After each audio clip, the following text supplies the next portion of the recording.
আমার সাথে যে থাকে আর বাসায় থাকে, তো বাংলাদেশের প্রার্থী তো আর খুব বেশি চেনাচিনি আমাদের হয় না, অল্প কিছু চিনি। তো সবাই আসলে রাহাত ভাইকে চিনে, এটা অনলাইন একটা ভালো হাইপ আছে। আলহামদুলিল্লাহ, জনতার নেতা হিসেবে ইতিমধ্যেই বাংলাদেশে বেশ সাড়া জাগিয়েছেন। আমরা যখন একেবারে রুট লেভেল পর্যন্ত, বিশেষ করে কক্সবাজার, এরপরে টেকনাফ, ওইদিকে বান্দরবান, রাঙামাটি সফরে গিয়েও এই কথা শুনছি। বাগেরহাটের বাকিদের কিন্তু এত হাইপ এখনো ওঠে নাই, বাকি প্রার্থীদের ওইভাবে চিনে না কেউ। কিন্তু বলে যে বাগেরহাটে একজন ভাই আছে না, দেখি যে। তা আলহামদুলিল্লাহ অনলাইনে তরুণ প্রজন্মের কাছে ভাই পরিচিত হয়ে গেছে। এখন বাকি যে কাজগুলো গ্রাউন্ড ওয়ার্ক, এগুলো কষ্ট করছেন, দিন রাত খাচ্ছেন। ওই যে মোশাররফ ভাই বললো যে কিছু দোকানে যে যে সময় ব্যয় করে, এগুলো আমাদের প্রজন্ম খুব পছন্দ করে। ওই যে বৈশাখ একটু চা খাচ্ছে, মানুষের সাথে গল্প করছে, এগুলো এই প্রজন্ম খুব পছন্দ করে, যে মানুষ মানুষের সাথে মিশে যাক। এবং যে যত বেশি আইসোলেট হবে তাদেরকে খুব বেশি পছন্দ করছে না। অনেক নেতারা তাদের নিজস্ব সিকিউরিটির জন্য কর্মী থেকে আলাদা হয়ে যাচ্ছে। এই জিনিসগুলো ইসলামের ফিলসফি না, আইডিওলজি না। আল্লাহ রাসুলের সিস্টেমগুলো ছিল একেবারে ওপেন। তার মসজিদে নববীতে মানুষ আসতো, দেখা করত, প্রশ্ন করত, কথা বলতেন। এবং রাসুলের এই সিলসিলা মানুষের কাছে এটাও পৌঁছানো দরকার। এবং বাংলাদেশে যে কয়টা গণভোট হয়েছে সবটাই হ্যাঁ ভোটই বিজয় অর্জন করেছে। এবারও বিশ্বাস করি পরিবর্তনের পক্ষেই মানুষ গণভোট দিবে, হ্যাঁ ভোট দিবে ইনশাল্লাহ।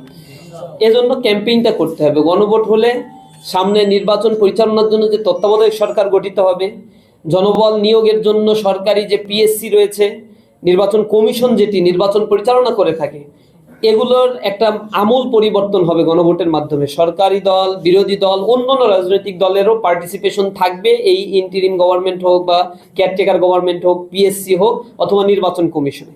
এটা একটা বড় পরিবর্তন সাধিত হবে। দ্বিকক্ষ বিশিষ্ট যে সংসদ আমরা আশা করেছি একটা ব্যালেন্স, চেক অ্যান্ড ব্যালেন্স করার জন্য, সেটা হবে। একজন ব্যক্তি দুইবার, সে যে কয়বারই ক্ষমতায় আসুক না কেন, একজন ব্যক্তি দুইবারের বেশি প্রধানমন্ত্রী হতে পারবেন না, এটা সংশোধন হবে। রাষ্ট্রপতি এবং প্রধানমন্ত্রীর ক্ষমতার একটা ব্যালেন্স হবে।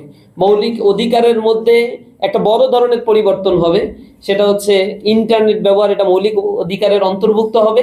এবং ইন্টারনেট ব্যবহার কেউ যেন আর কখনো বন্ধ করতে না পারে ফ্যাসিবাদী কায়দায়, এজন্য এইটা মৌলিক অধিকারের অন্তর্ভুক্ত হবে।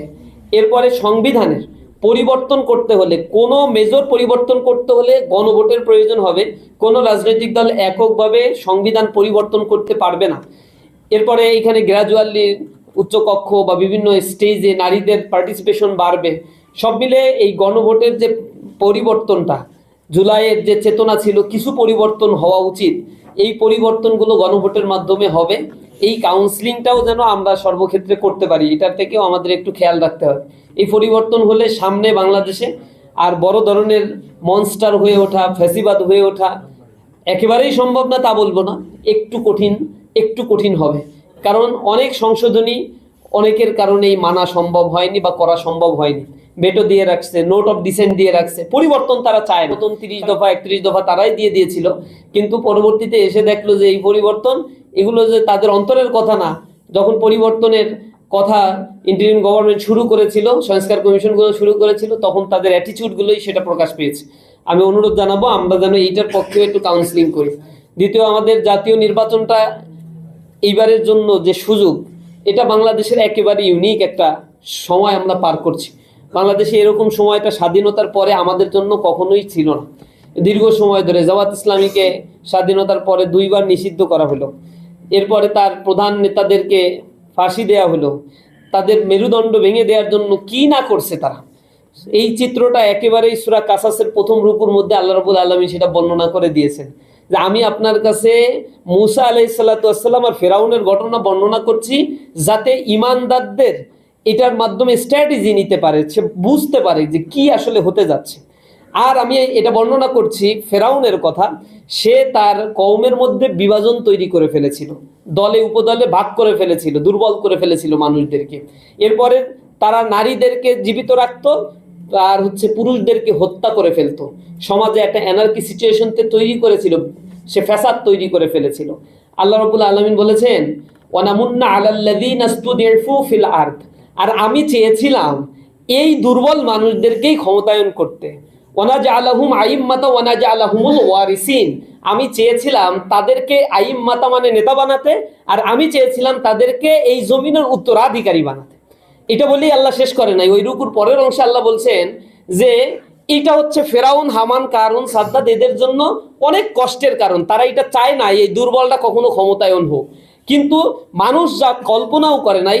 মানুষ ক্রিটিসাইজ করতো যে এরা কেমনে চালাবে, এরা নেতা হওয়ার যোগ্য না, এদের কয়জন লোক আছে, এদের কি ক্ষমতা আছে। টিটকারি মেরে বলে না অর্থমন্ত্রী কি হবে জানে না, জামাতের নাকি অর্থমন্ত্রী করার লোক নাই। তাই ইসলামী ব্যাংকের মতো ব্যাংক যে জামাত ইসলামী শুরুতে প্রতিষ্ঠা করেছিল, কোন ব্রেন নিয়ে করেছিল? ওদের ব্রেন দিয়ে, ওদের অর্থমন্ত্রী করাপ্টেড যে অর্থ সচিব বা যারাই থাকছো, তারা বাংলাদেশের ব্যাংকগুলোকে কিভাবে দেউলিয়া করেছে, বাংলাদেশের ইনফ্লেশন, স্টাগফ্লেশন এগুলো তারা বন্ধ করতে পারছে, সম্পূর্ণরূপে ব্যর্থ হয়েছে। বাংলাদেশের মেগা প্ল্যান, ডেল্টা প্ল্যান, যে প্ল্যানগুলো করে বাংলাদেশের জিডিপি গ্রোথ রেট, প্রবৃদ্ধির যে লক্ষ্যমাত্রা তারা ধরেছিল, কোনোটা তারা তো সুফল বয়ে আনতে পারে নাই। এদেশের গিনি কোএফিসিয়েন্টের মধ্যে কোনো ভারসাম্য করতে পারে নাই। ব্যালেন্স অফ পেমেন্টের মধ্যে একটা বড় বৈপরীত্য করে রাখছে। দেশে সবসময় ডেফিসিট বাজেট করে করে দেশের অর্থনৈতিক মন্দার একটা দ্বার প্রান্তে এই দেশকে নিয়ে গিয়েছে। ব্যাংকিং সেক্টর, সুদ ভিত্তিক ব্যাংকিং কাঠামো এবং কম্পাউন্ড ইন্টারেস্ট রেট এত পরিমাণে বাড়িয়ে তুলেছে, যার ফলশ্রুতিতে ব্যাংকিং খাতার ধ্বংসের দ্বার প্রান্তে। আর ইন্টারিম গভর্নমেন্টও এখনো পর্যন্ত শেয়ার বাজার, স্টক মার্কেটগুলোতে কখনোই তারা সুফল ভালো কিছু করতে পারে নাই। তো তাদের অর্থনৈতিক কাঠামো, করাপ্টেড মানুষগুলো বাংলাদেশের যতই যোগ্যতা সম্পন্ন হোক না কেন, এদেশের ইকোনমিক সিস্টেম তারা পরিবর্তন না করতে পারার কারণে আজকে 54 বছর পরে এসে আমরা হিসেব গুনে এই সরকারই আবার বলে যে 6,20,00,000 মানুষ বাংলাদেশে এখন they are living below the poverty line. 1/3 people তারা তাদের ডেইলি নিডসগুলো স্যাটিসফাই করতে পারে না। তো সেই দেশের ইকোনমি নাসির, সাহায্যকারী পাঠাও।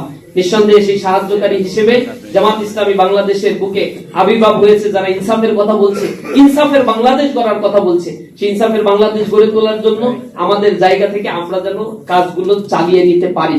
প্রার্থীর উপরে গোস্বা করে, প্রার্থী এইটা করে না, ওইটা করে না, অমুক প্রার্থী তাই করে ফেলছে, ওনার এই টিম নাই, সেই টিম নাই, কত কথা, এরকম কথা অনেক বলা যায়। রাস্তায় নামলে কাজ করতে গেলে ঠেলা বোঝা যায় কত কঠিন কাজ। এই জন্য কাজ করি, সমালোচনা না করি।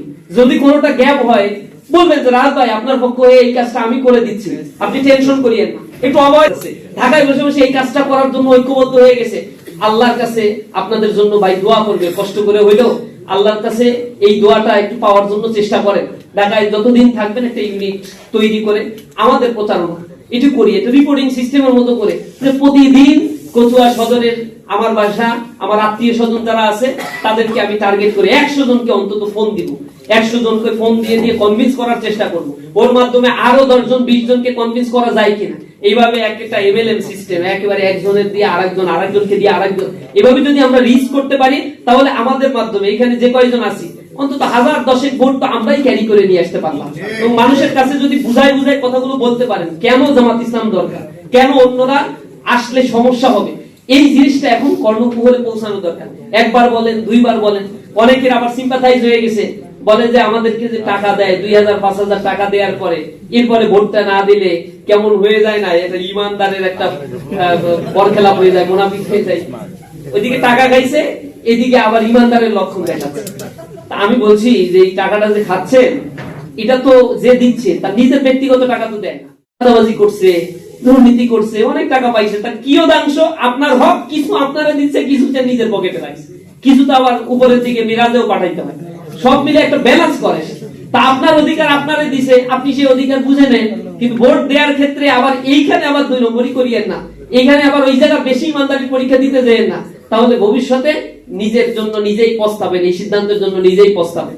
আপনাদের যা দিছে এটা আপনার হক, জনগণের হক, জনগণের হক গুলো আপনার কাছে এসে পৌঁছে দিচ্ছে, আলহামদুলিল্লাহ বলেন। আপনার ভোটটা যেন নষ্ট না হয়, আল্লাহর কাছে যেন জবাব দিতে পারেন, সেই অনুভূতি নিয়ে যেন ভোটটা দিতে পারেন, সেই চিন্তা ভাবনাটা আপনারা করবেন। আমরাও আশা করি আমরা যদি মানুষকে একটু বুঝাই শোনায় বলতে পারি যে আগামী বাংলাদেশ কি ধরনের বাংলাদেশ হবে, পরিবর্তনের জন্য কারা ভূমিকা রেখেছে, পূর্ববর্তী সময়ে কারা ফ্যাসিবাদের রক্তচক্ষুকে উপেক্ষা করে জীবন বাজি রেখে দিনের পর দিন জেল খেটে মামলা হামলার শিকার হয়ে এরপরেও রাজপথ ছাড়ে নাই, আদর্শ বিচ্যুত হয় নাই, এই মানুষগুলোর পরিচয়গুলো আমাদেরকে প্রত্যেকটা মানুষের কাছে কাছে গিয়ে পৌঁছে দিতে হবে। সেই মাইকের ভূমিকা আমরা পালন করবো ইনশাআল্লাহ। আমরা